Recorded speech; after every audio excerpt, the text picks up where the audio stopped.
할렐루야. 오늘 고린도전서 2장 6절에서 8절까지 말씀을 함께 봤습니다. 오늘 바울은 고린도 교회에서 복음을 전할 때 사람의 지혜, 말솜씨로 복음을 전하지 않았고 성령의 나타나심과 하나님의 능력으로 이들이 그 복음을 듣고 믿게 되었음을 분명하게 이야기하고 있습니다.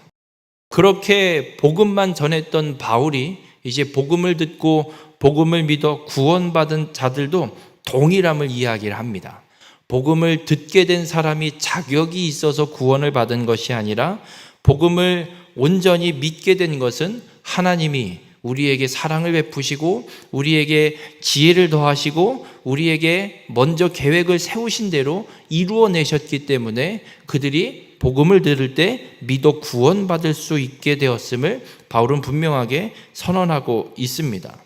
우리 모든 성도님들, 그러면서 오늘 바울은 진짜 지혜가 무엇인지, 교회 안에서 이야기하고 있는 지혜가 무엇인지를 이야기하고 그 하나님의 지혜가 갖고 있는 특징들을 오늘 이야기를 하고 있습니다.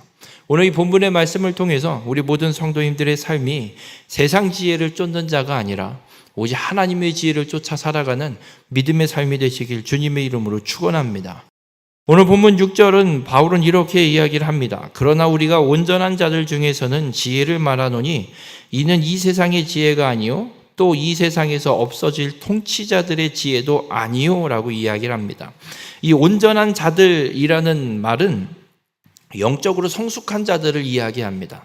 그러니까 교회를 이야기하는 거예요. 고린도 교회 안에서 이야기되고 있는 그들 중에서 말하고 있는 지혜가 무엇인지를 이야기하는 겁니다.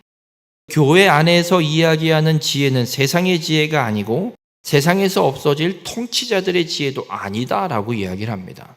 여러분, 우리가 분명히 기억해야 될 게 있습니다. 사람에게서 나온 지혜가 우리를 구원할 수 없습니다. 세상의 통치자들이 세우는 정책이나 방법들이 우리를 구원해낼 수 없습니다. 그래서 교회에서는 하나님의 지혜만을 이야기할 것이고 하나님께서 우리를 구원하신 그 은혜를 이야기한다라고 이야기를 합니다. 그러면 하나님께서 우리에게 베푸신 이 구원의 은혜는 도대체 무엇이냐? 하나님의 지혜가 어떤 것이냐예요. 여러분, 하나님의 공의의 하나님 이야기를 하는데 하나님의 공의는 죄의 삭은 사망입니다. 하나님의 공의대로 행하신다 그러면 죄를 지은 자는 사망에 이르는 것이 하나님의 공의입니다. 하나님 말씀대로 그대로 행하신다 그러면 죄를 지은 자는 그냥 다 사망에 이르러야만 하는 겁니다. 그런데 하나님께서 죄인을 사랑하셔서 이 죄인들을 사망에서 구원하시길 원하셨습니다. 그래서 죄인을 구원하기 위해서 하나님께서 공의대로 죄의 삭은 사망이기에 이 죄의 값을, 죄의 삭을 대신해서 누군가 대신해서 죄인들의 죄값을 치르고 이들을 구원하시길 원하시는 것이 하나님의 뜻이었고, 그래서 하나님의 그 계획 속에 예수 그리스도, 독생자 아들 예수 그리스도를 이 땅에 보내서 대신 죄의 삭을, 죄의 값을 치르게 하는 일을 통해 하나님이 구원을 이루게 하시는 것, 이것이 하나님의 뜻입니다. 그래서 하나님이 이 땅에 예수 그리스도를 보내셨고 그 십자가에 죽이셨고 다시 부활하시는 죄값을 치르는 일을 하나님이 이루어내셨습니다. 복음은 이 사실을 듣고 믿으면 구원받는 것, 이것이 복음입니다. 그래서 복음에는 하나님의 지혜가 들어가 있는 겁니다.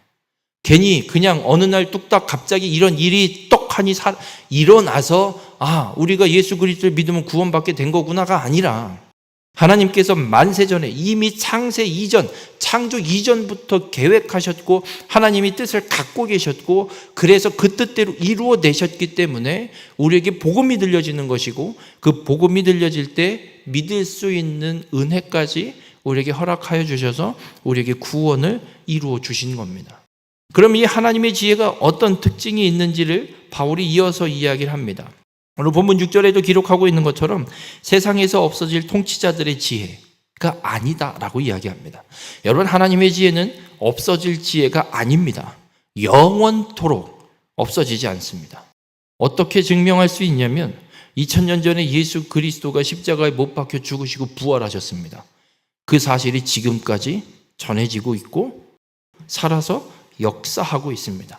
우리를 구원하는 하나님의 이 지혜는 영원토록 사라지지 않음을 믿으시길 바랍니다. 그리고 또 본문 7절에 바울은 이런 이야기를 합니다. 하나님이 우리의 영광을 위하여 만세전에 미리 정하신 것이라. 여러분, 만세전은 창조 이전, 창세 전이라고 생각하시면 됩니다. 여러분, 하나님께서 세상을 창조하시고 인간을 만들어 놓으시고 보니까 이것들이 죄를 지어서 이걸 어떻게 하지? 해서 구원 계획을 세우신 것이 아니라 인간을 창조하기 이전에, 세상을 창조하기 이전에 하나님이 창조의 계획을 세우시는데 인간을 창조하면 하나님의 형상을 따라 자유의지를 주어서 인간을 창조하면 분명 죄를 지을 게 뻔한데 그걸 알고도 창조를 계획하시는데 그 죄의 문제를 어떻게 해결할지도 삼위일체 하나님이 상의하시고 계획하시고 그 계획을 세워놓고 그리고 창조를 시작하셨다는 말씀입니다.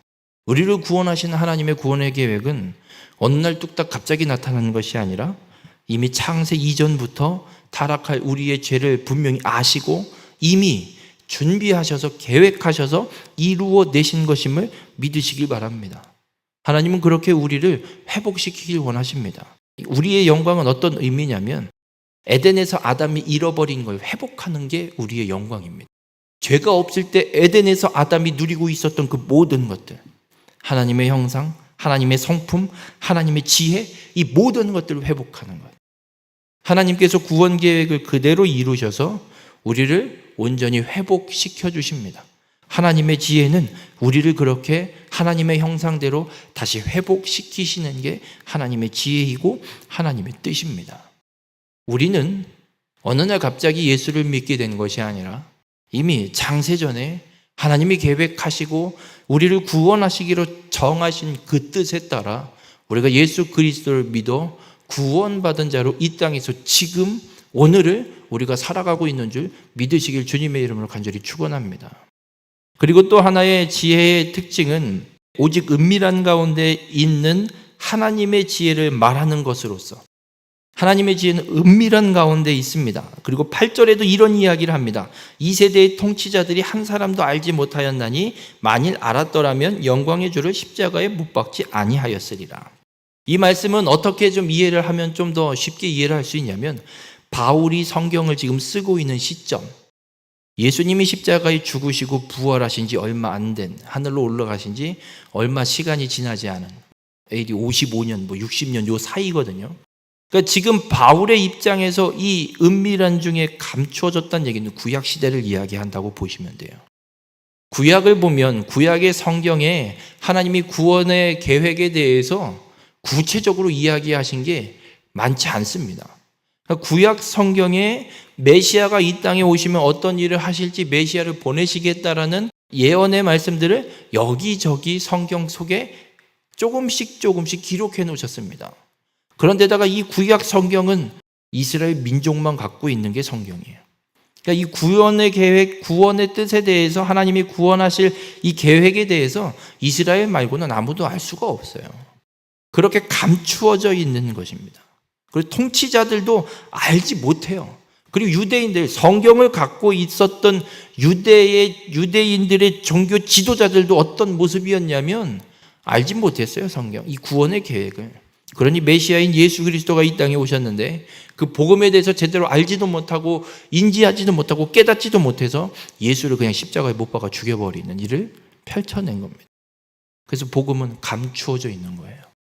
우리 모든 성도님들, 그렇게 하나님의 지혜는 우리를 구원하기 위해서 하나님이 분명하게 이루어내신 일이고, 그리고 교회 안에서 이야기되어야 하는 지혜는 세상의 지혜가 아니라 하나님의 이 지혜여야 함을 바울은 분명하게 선언하고 있습니다.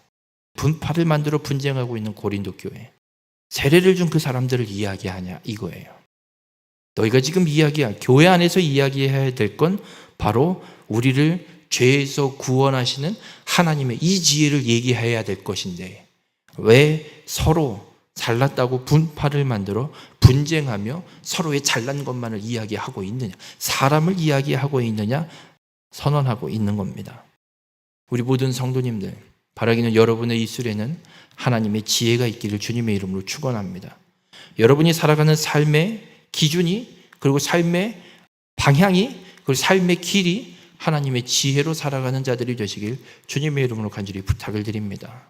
오늘도 우리는 똑같은 한날을 반복한 일상을 살아가게 될 텐데, 반복되는 일상 속에서도 우리를 구원하시는, 그리고 우리를 하나님의 형상을 회복하게 하시는, 그리고 우리를 하나님의 나라로 인도하시는 하나님의 이 지혜, 우리를 향한 하나님의 이 사랑을 기억하시고 그 하나님의 지혜로, 그 지혜를 쫓아 행하는 믿음의 한날을 오늘도 온전히 살아내는 우리 모든 성도님들이 되시길 주님의 이름으로 축원합니다.